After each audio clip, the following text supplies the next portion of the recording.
وجاهدوا في الله حق جهاده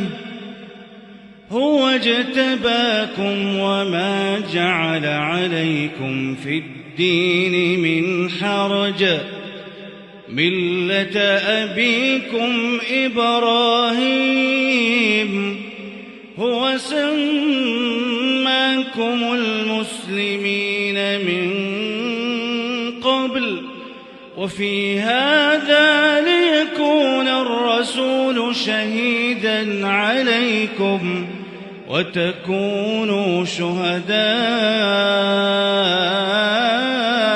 على الناس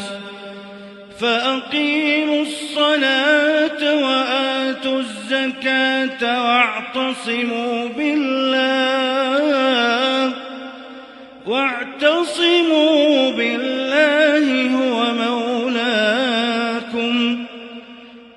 واعتصموا بالله هو مولاكم فنعم المولى ونعم النصير.